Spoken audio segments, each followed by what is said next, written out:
हम ये नहीं कहते कि तुम संसार में मत रहो, इस परिवार में ना रहो, ग्रस्त में रहो। हम कहते हैं सब कुछ करो जो भगवान ने हमारे लिए बनाया, लेकिन उन सब को करते करते उस परमात्मा को मत भूलो। उसको भी तो याद रखो भैया, उसी ने तो हमें भेजा है, उसने हमें भेजा है और उसी को भूल जाते हैं तो आखिर में सब कष्ट ही कष्ट पाते हैं, रोते हैं हमारी ये बीमारी हो गई, हम इतना कष्ट पाते हैं, क्या किया जाए, समाधान बताएं। तो क्या बताएं? आपके कर्म की वजह से ही आपको ये बीमारियां, ये कष्ट भोगने पड़ते हैं।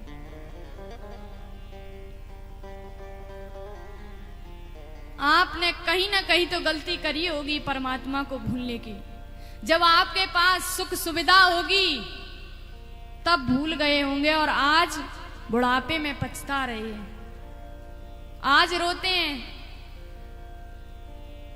कि हमारे कर्म निकल रहे हैं। क्या करे भैया,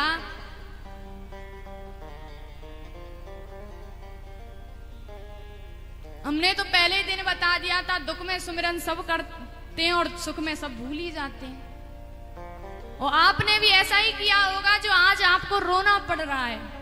अरे उस जवानी में ही उस परमात्मा को याद कर लिया होता, उस सुख में ही उस परमात्मा को याद कर लिया होता तो आज ये दुख झेलना नहीं पड़ता। ग्रस्त में रहो लेकिन उस परमात्मा को याद करते चलो।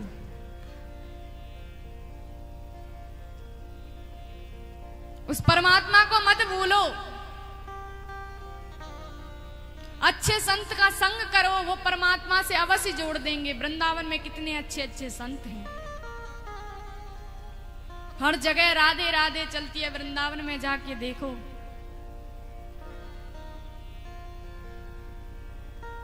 आज बैठ करके रो रहे हैं भैया, क्या किया जाए, अब